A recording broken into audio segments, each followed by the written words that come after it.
ओम शांति। सुनते हैं बाबा के महावाक्य।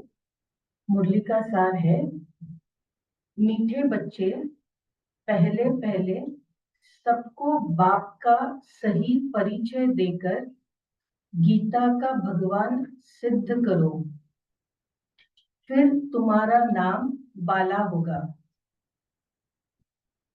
मीठे बच्चे, पहले पहले सबको बाप का सही परिचय देकर गीता का भगवान सिद्ध करो, फिर तुम्हारा नाम बाला होगा। तो सच्ची गीता कौन सी है? मुरली, जो रोज परमात्मा आकर हमें सुनाते हैं, ज्ञान देते हैं। तो गीता का भगवान कौन है? अभी हमें शिव बाबा। प्रश्न है, तुम बच्चों ने सारे चारों युगों में चक्र लगाया है, उसकी रस्म भक्ति में चल रही है, वह कौन सी? परिक्रमा है। सही उत्तर है। उत्तर है, तुमने चारों युगों में चक्र लगाया, वह फिर सब शास्त्रों चित्रों आदि को गाड़ी में रख चारों ओर परिक्रमा लगाते हैं, फिर घर में आकर सुला देते हैं। तुम ब्राह्मण, देवता, क्षत्रिय बनते। इस चक्र के बदले उन्होंने परिक्रमा दिलाना शुरू किया है। यह भी एक रस्म है। ओम शांति। रूहानी बाप बैठ रूहानी बच्चों को समझाते हैं।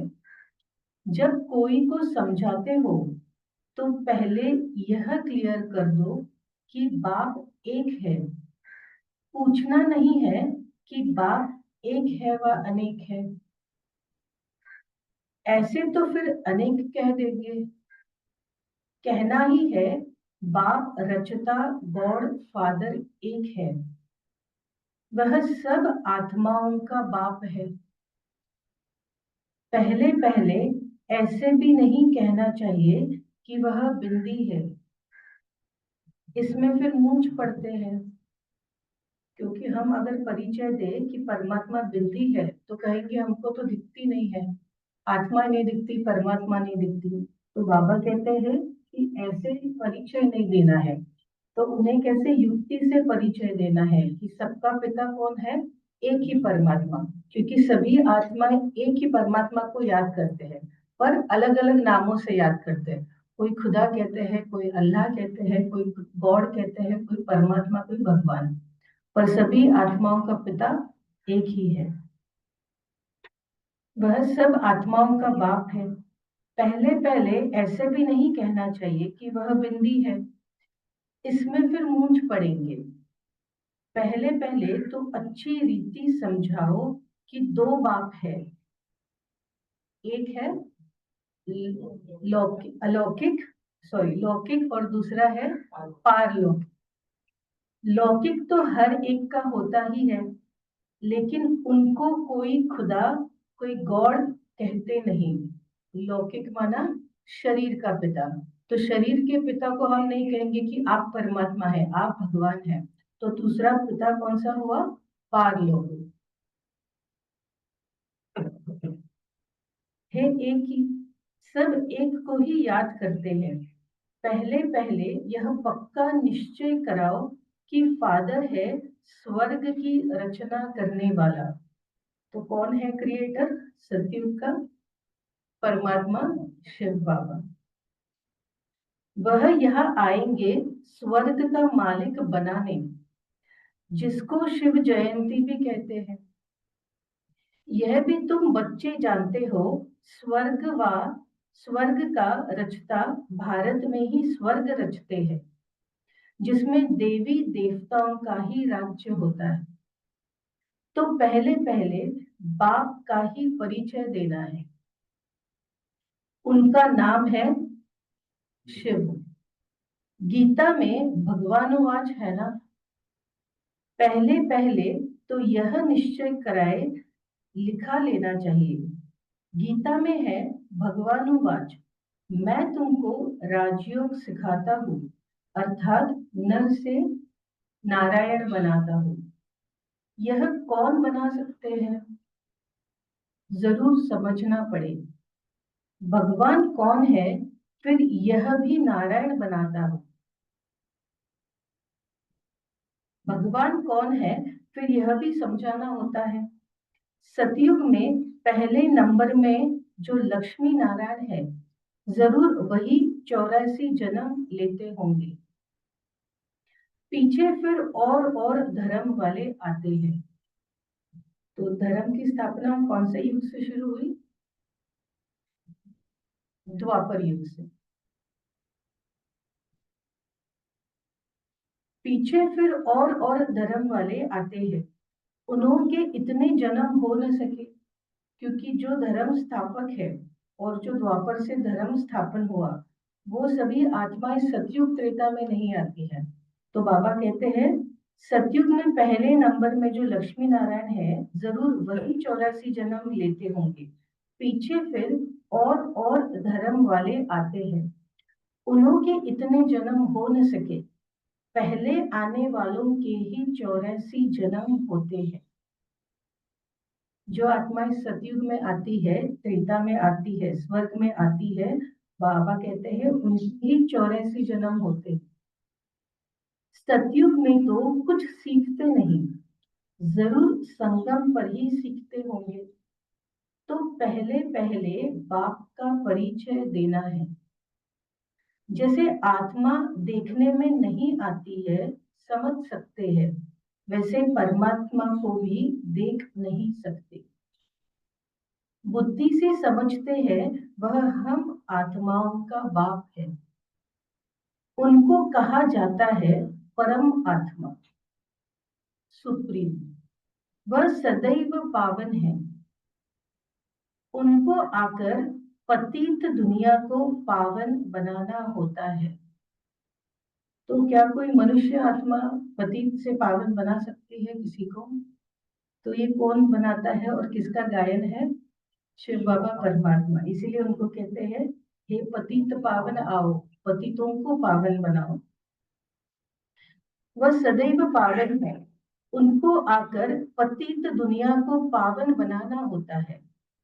तो पहले बाप एक है, यह सिद्ध कर बताने से गीता का भगवान श्री कृष्ण नहीं है, वह भी सिद्ध हो जाएगा। तुम बच्चों को सिद्ध कर बताना है। एक बाप को ही ट्रुथ कहा जाता है। बाकी कर्म कांड व तीर्थ आदि की बातें सब भक्ति के शास्त्रों में है। ज्ञान में तो इनका कोई वर्णन ही नहीं है। यहाँ कोई शास्त्र नहीं। बाप आकर सारा राज समझाते हैं। पहले पहले तुम बच्चे इस बात पर जीत पाएंगे कि भगवान एक निराकार है, न कि साकार। साकार माना जिनको शरीर है, निराकार माना जिनको शरीर नहीं है। तो कौन है पतित पावन और जो जन्म मरण में नहीं आते? वो सिर्फ एक परमात्मा है। परमपिता परमात्मा शिव भगवान वाच, ज्ञान का सागर, सबका बाप,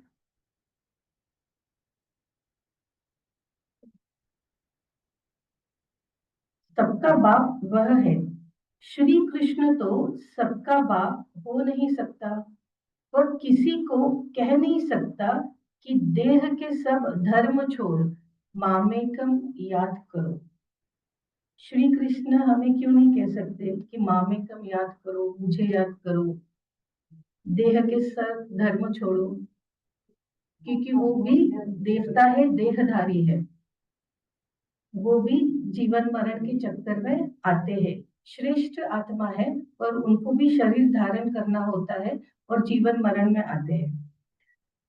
ये बात है बहुत सहज, परंतु मनुष्य शास्त्र आदि पढ़कर भक्ति में पक्के हो गए हैं।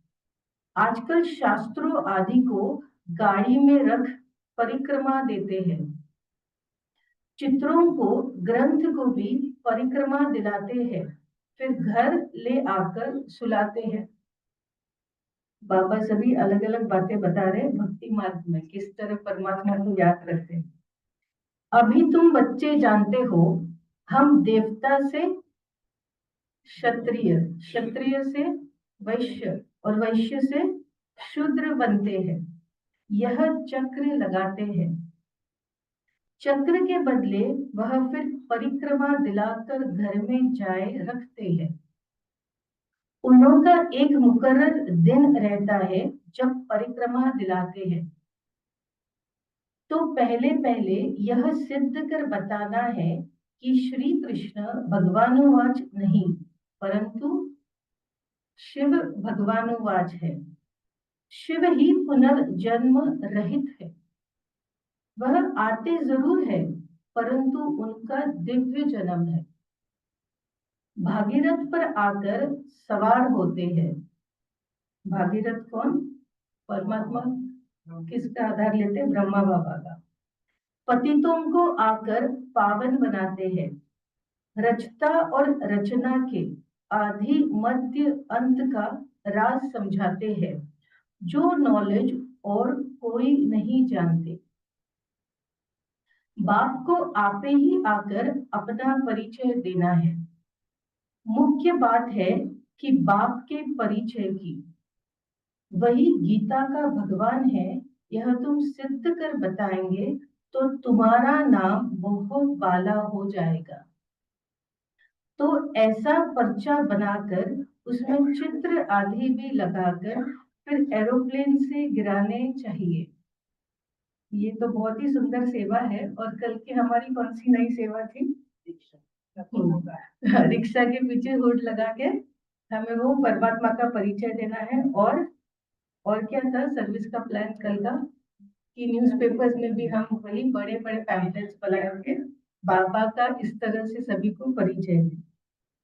तो बाबा भिन्न भिन्न युक्तियां बताते हैं कि कैसे सत्य बाप का परिचय और उनको दे। गीता का भगवान श्री कृष्ण नहीं, शिव परमात्मा है।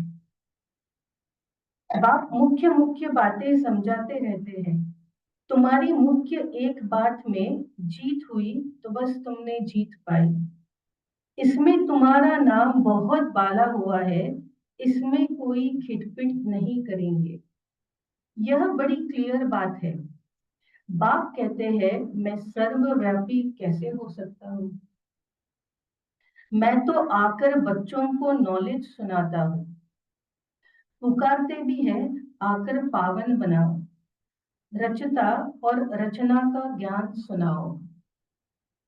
महिमा भी बाप की अलग, श्री कृष्ण की अलग है। बाप की क्या महिमा है और श्री कृष्ण की क्या महिमा है? हाँ, श्री कृष्ण देवता है, बाबा निराकार है, वो परम आत्मा है। और यस, तो परमात्मा है गुणों का सागर, गुणों का सागर। और श्री कृष्ण देवता है सर्वगुण संपन्न। हाँ, निरंकारी निर्विकारी परमात्मा है। देवी देवता भी निरंकारी है, वह देहधारी है, यह निराकार है। और यस, परमात्मा जन्म मरण रहित है और श्री कृष्ण जन्म मरण के चक्र में आते हैं। और रचना कौन है? शिव परमात्मा रचता है, ही इज द क्रिएटर। और रचना उनकी क्या है? श्री कृष्ण। तो सभी की, उन दोनों की ही महिमा अलग अलग है। तो बाबा कहते हैं इस तरह से हम औरों को परिचय दे सकते हैं। महिमा भी बाप की अलग, श्री कृष्ण की अलग है। ऐसे नहीं शिव बाबा आकर फिर श्री कृष्ण व नारायण बनते हैं, 84 जन्मों में आते हैं, नहीं। तुम्हारी बुद्धि सारी यह बातें समझाने में लगी रहनी चाहिए। मुख्य है ही गीता। भगवानुवाच है तो जरूर भगवान का मुख चाहिए ना। भगवान तो है निराकार, आत्मा मुख बिगर बोले कैसे? तब कहते हैं मैं साधारण तन का आधार लेता हूँ। जो पहले लक्ष्मी नारायण बनते हैं वही 84 जन्म लेते लेते पिछाड़ी में आते हैं, तो फिर उनके ही तन में आते हैं। श्री कृष्ण के बहुत जन्मों के अंत में आते हैं। तो बाबा किसके बारे में कह रहे हैं? श्री कृष्ण जिनका पहला जन्म है और बाबा उनके ही तन में अंत के जन्म में आते हैं, श्रेष्ठ आत्मा ब्रह्मा बाबा। आत्मा मुख बिगर बोले कैसे, तब कहते हैं मैं साधारण तन का आधार लेता हूँ। जो पहले लक्ष्मी नारायण बनते हैं वही 84 जन्म लेते लेते पिछाड़ी में आते हैं, तो फिर उनके ही तन में आते हैं। श्री कृष्ण के बहुत जन्मों के अंत में आते हैं। ऐसे ऐसे विचार सागर मंथन करो कि कैसे किसको समझाए। एक ही बात से तुम्हारा नाम बाला हो जाएगा। रचता बाप का सबको मालूम पड़ जाएगा। फिर तुम्हारे पास बहुत आएंगे, तुमको बुलाएंगे कि यहाँ आकर भाषण करो। इसलिए पहले पहले अल्फ सिद्ध कर समझाओ। अल्फ माना परमात्मा शिव और बे माना बादशाह।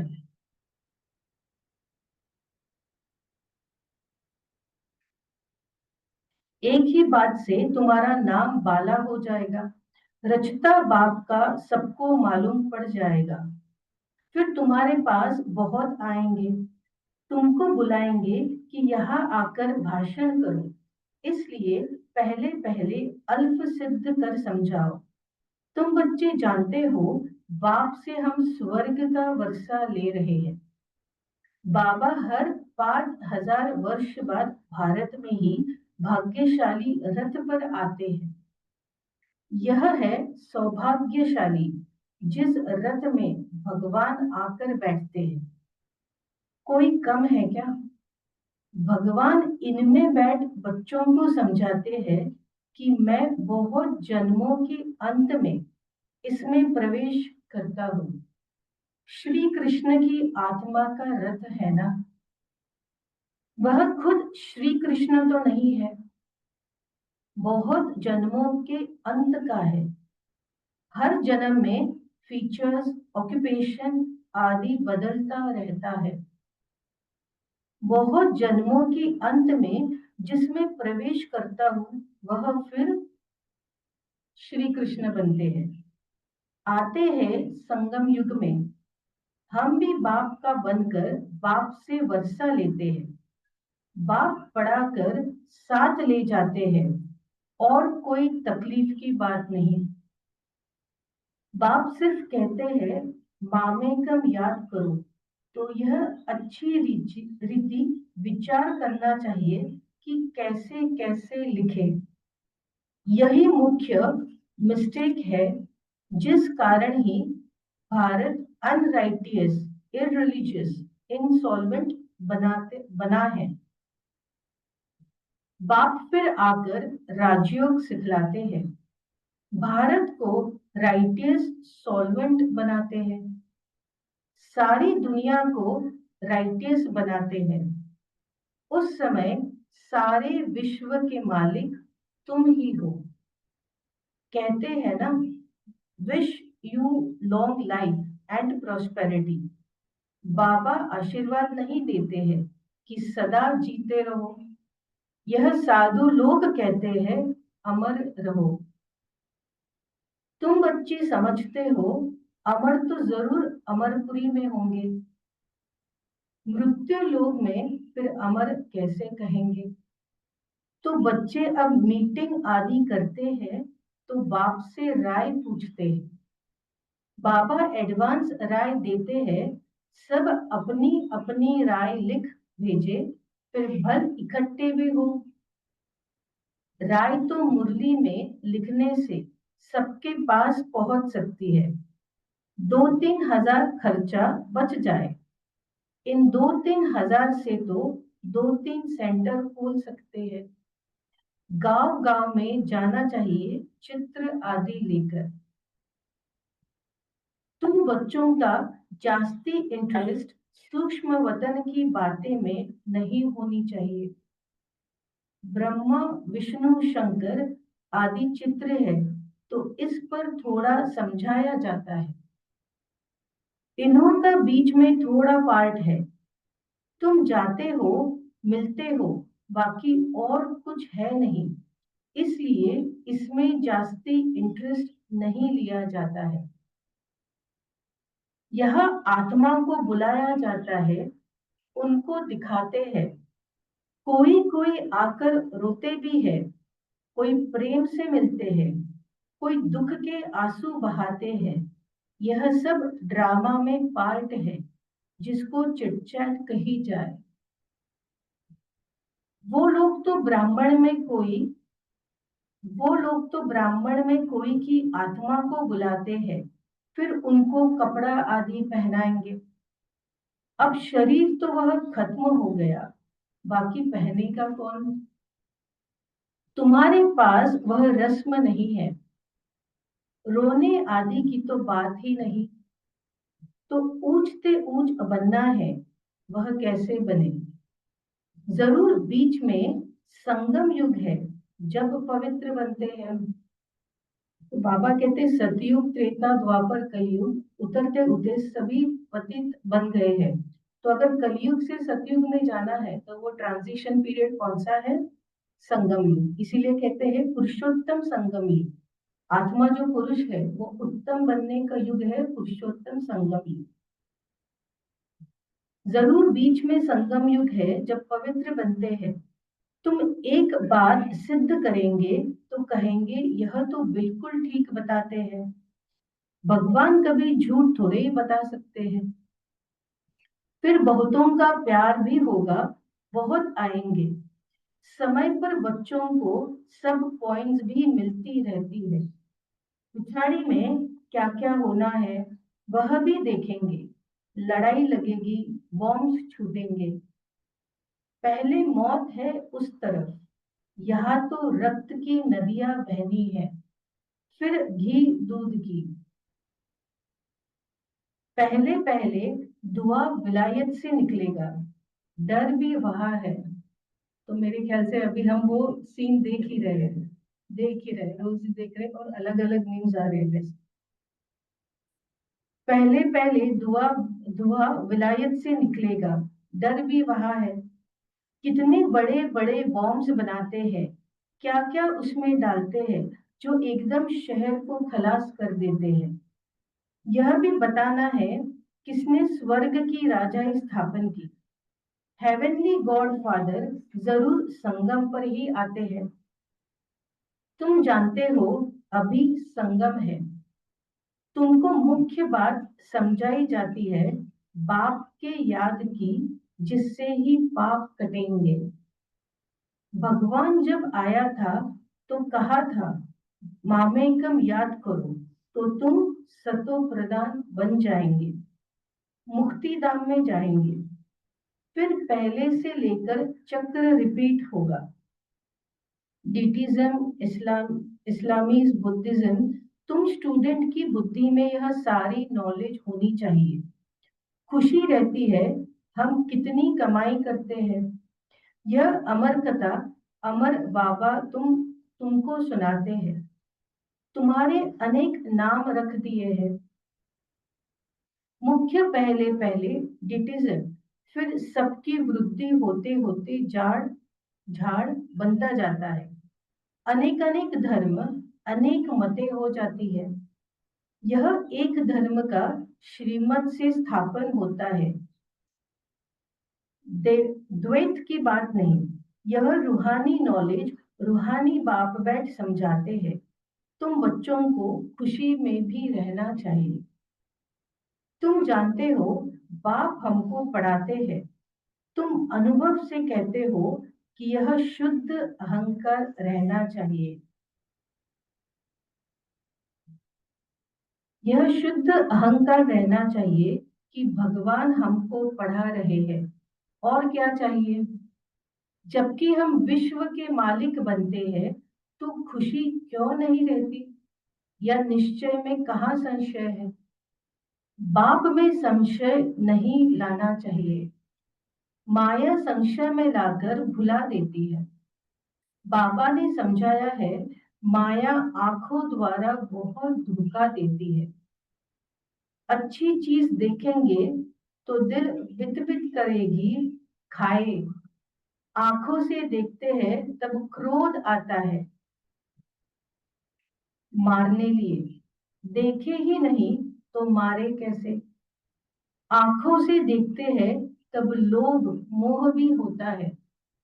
मुख्य धोखा देने वाली आंखें हैं, इन पर पूरी नजर रखनी चाहिए। आत्मा को ज्ञान मिलता है तो फिर क्रिमिनल पना छूट जाता है। ऐसे भी नहीं है आंखों को निकाल देना है। तुम्हें तो क्रिमिनल आई को सिविल आई बनाना है। अच्छा।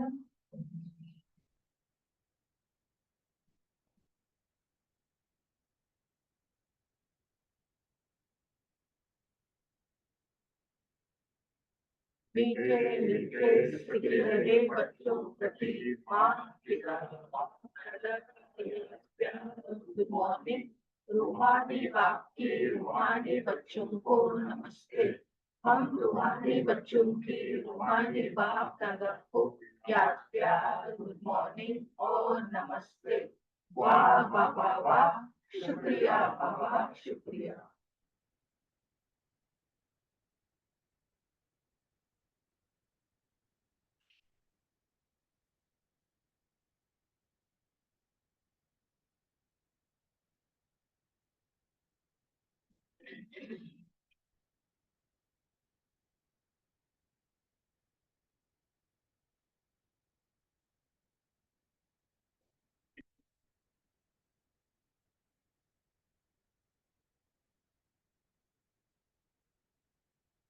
के लिए मुख्य सार पहली पॉइंट है, सदा इसी नशे व खुशी में रहना है कि हमको भगवान पढ़ाते हैं। सदा इसी नशे व खुशी में रहना है कि भगवान हमको पढ़ाते हैं। किसी भी बात में संशय बुद्धि नहीं होना चाहिए। किसी भी बात में संशय बुद्धि नहीं होना है। शुद्ध अहंकार रखना है।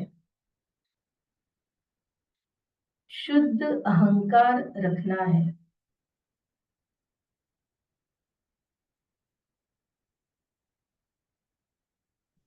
दूसरी पॉइंट है, सूक्ष्म वतन की बातों में ज्यादा इंटरेस्ट नहीं रखना है। सूक्ष्म वतन की बातों में ज्यादा इंटरेस्ट नहीं रखना है। आत्मा को सतो प्रदान बनाने का पूरा पूरा पुरुषार्थ करना है। आत्मा को सतो प्रदान बनाने का पूरा पूरा पुरुषार्थ करना है।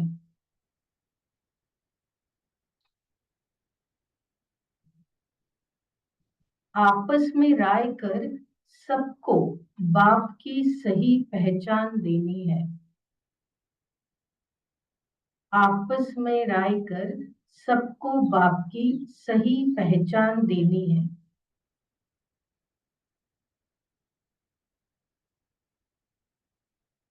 वरदान है, पास विद ऑनर बनने के लिए पुरुषार्थ की गति तीव्र और ब्रेक पावरफुल रखने वाले यथार्थ योगी भव।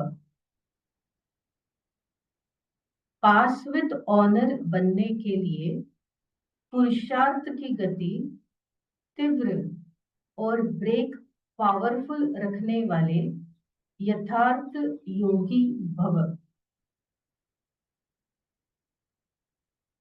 वर्तमान समय के प्रमाण पुरुषार्थ की गति तीव्र और ब्रेक पावरफुल चाहिए, तब अंत में पास विद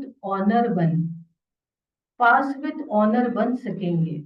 क्योंकि उस समय की परिस्थितियां बुद्धि में अनेक संकल्प लाने वाली होंगी। उस समय सब संकल्पों से परे एक संकल्प में स्थित होने का अभ्यास चाहिए। तो बाबा क्या कह रहे हैं, इस समय हमें क्या करना है, अपनी पुरुषार्थ की गति को तीव्र करना है, आत्मा को सत्व प्रदान बनाने की तीव्र गति से पुरुषार्थ करना है और ब्रेक पावरफुल हो। अगर व्यर्थ संकल्प नेगेटिव थॉट्स बार बार आते हैं तो उसे तुरंत स्टॉप करना है। ये लंबा काल का अभ्यास ही अंत की जो परिस्थितियां है उसमें हमें पास विद ऑनर होने के लिए मदद करेगी। जिस समय विस्तार में बिखरी हुई बुद्धि को उस समय स्टॉप करने की प्रैक्टिस चाहिए। स्टॉप करना और होना, जितना समय चाहे उतना समय बुद्धि को एक संकल्प में स्थित कर ले, यही है यथार्थ योग। वरदान को रिपीट करते हैं। पास विद ऑनर बनने के लिए पुरुषार्थ की गति तीव्र कर और ब्रेक पावरफुल रखने वाले यथार्थ योगी भव। पास विद ऑनर बनने के लिए पुरुषार्थ की गति तीव्र और ब्रेक पावरफुल रखने वाले यथार्थ योगी भव। बाबा का वरदानी हाथ सर पर लेते हैं और मैं यथार्थ योगी भव का वरदान बाबा से लेती हूँ।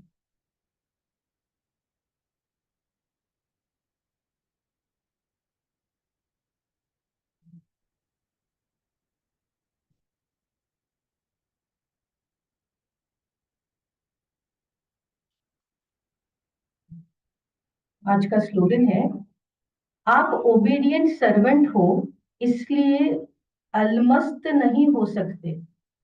सर्वेंट माना सदा सेवा पर उपस्थित।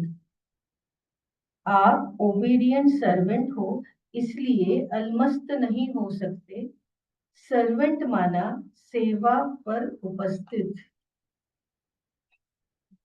आज का अव्यक्त इशारा, संकल्पों की शक्ति जमा कर श्रेष्ठ सेवा के निमित्त बनो। संकल्पों की शक्ति जमा कर श्रेष्ठ सेवा के निमित्त बनो।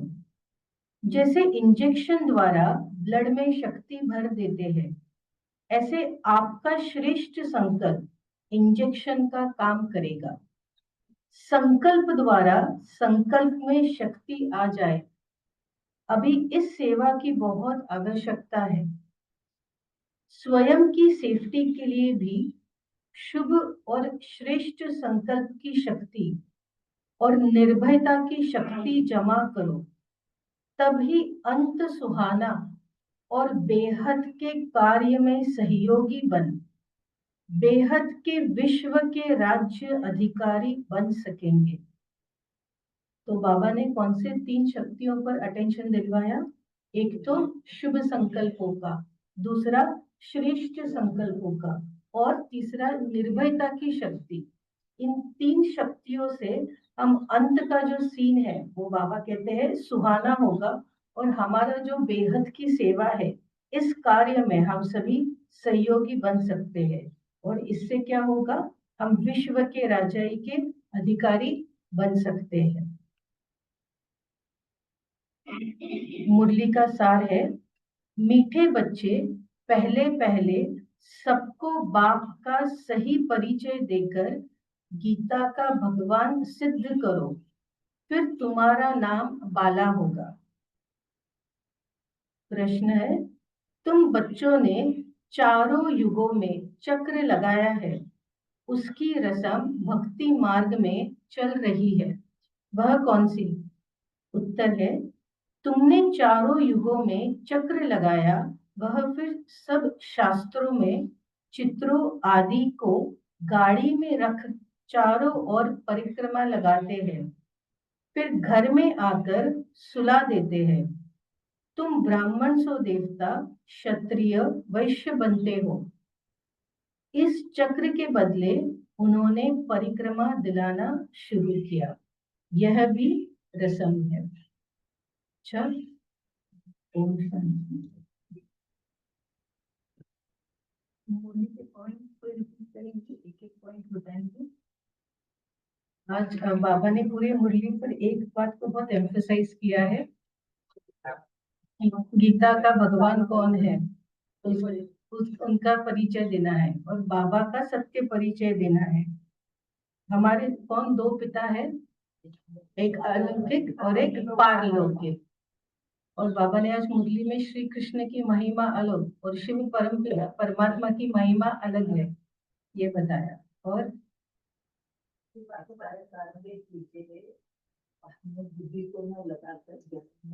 यस, क्योंकि साक्षात्कार से आत्मा पतित तो पावन नहीं होगी, ब्रह्मलोक को भी, परम धाम को भी याद करके पतित से पावन नहीं बनेगी, शिव परमात्मा शिव बाबा को याद करके पतित से पावन बनेगी। तो याद में ही फायदा है। सूक्ष्म वतन के साक्षात्कार में बाबा कहते हैं ज्यादा उस खेल पाल में नहीं जाना है। और शुद्ध अहंकार रखना है। शुद्ध अहंकार क्या, कि मेरी ये पोजीशन है, मेरी इतनी इनकम है, वो नहीं। तो शुद्ध अहंकार क्या, कि मैं आत्मा हूँ। और मैं कैसी आत्मा हूँ, परम पवित्र आत्मा हूँ, शांत स्वरूप आत्मा हूँ। और मैं आत्मा किसका बच्चा हूँ, उस सर्वश्रेष्ठ परम पिता परमात्मा का हूँ। तो ये है शुद्ध अहंकार। और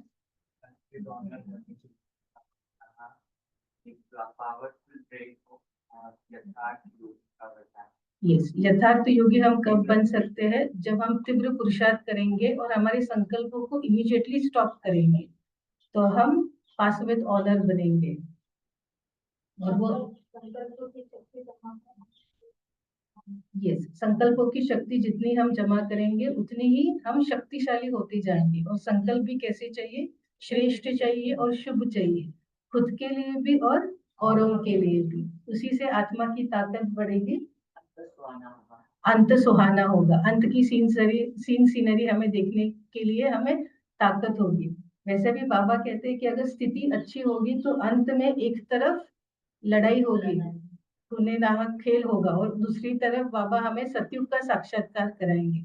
तो उसकी तैयारी हमें अभी से करनी है। एवरी सिंगल सिचुएशन जो आती है उसे क्विकली और हैप्पीली और स्ट्रांगली क्रॉस करते जाना है। वो क्रॉस करते ही हमारी शक्ति बढ़ते बढ़ते हम अंत में पास में ऑनर बनेंगे। और अव्यक्त इशारे में क्या बाबा ने कहा है, कौन सी? हाँ हाँ, माँ शिव बाबा है, राइट।